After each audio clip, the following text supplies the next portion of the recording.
परदेसी प्रियति परदेसी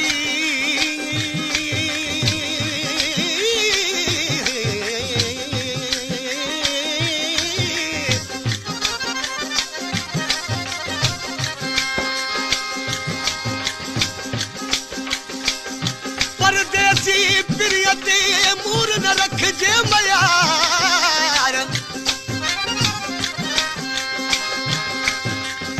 मूर उठोवते रूह में जिक धनी कयो धार मौला उन्हीं खे मार जको पिटे मुझे परदेसी यार के रखिया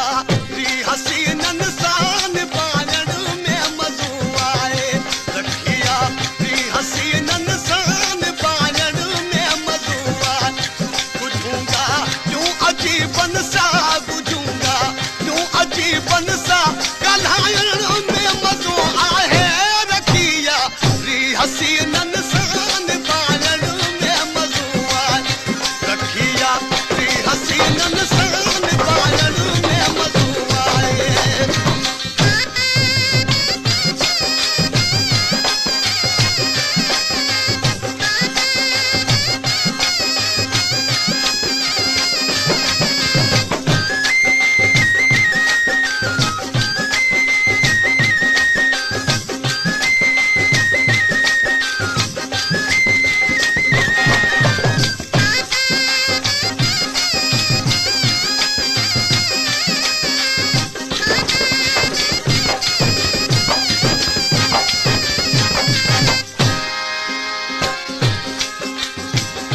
रुचि सोना वनन मुखा सदा सिर साहो कदमन में रुचि सोना वनन मुखा सदा सिर साहो कदमन में करे मिल तू महबूबन के करे मिल तू महबूबन के मनायन में मज़ो आहे रखिया री हसीनन सान बाणन में मज़ो आए रखिया री हसीनन सान बाणन में मज़ो आए बुझूंगा यूं अजीबन सा बुझूंगा यूं अजीबन सा कल्हायन में मज़ो आए रखिया री हसीनन सान बाणन में मज़ो आए रखिया री हसीनन सान बाणन में मज़ो आए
दिल पर हिन दुनिया में दुनिया दुनिया दुनिया में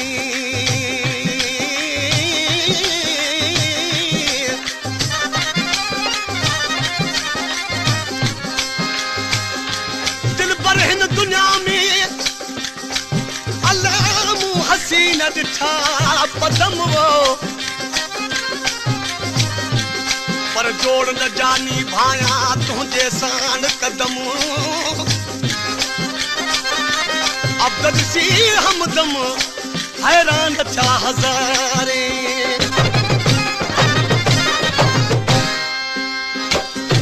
उहे मुझा उन्हनि जो मां मुहब्बत में कुचण कहिड़ो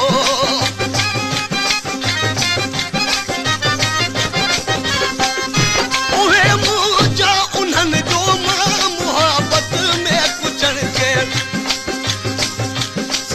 सद मां ऐं दोस्तीअ खे सही सद मां ऐं दोस्तीअ खे हलाइण में मज़ो आहे रखिया री हसीननि सां निभाइण में मज़ो आहे रखिया री हसीननि सां निभाइण में मज़ो आहे गुजूंगा यूं अजीबन सां गुजूंगा यूं अजीबन सां ॻाल्हाइण में मज़ो आहे रखिया री हसीननि सां निभाइण में मज़ो आहे रखिया री हसीननि सां निभाइण में मज़ो आहे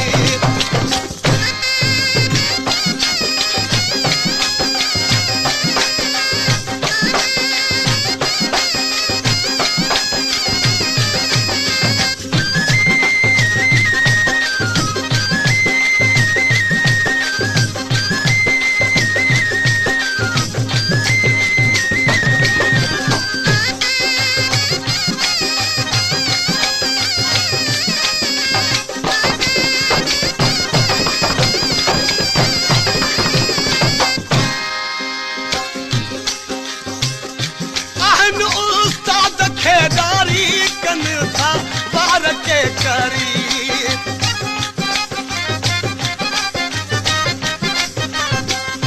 उस्ताद खेदारी कन था वार के करी कटन बा जी भली सुन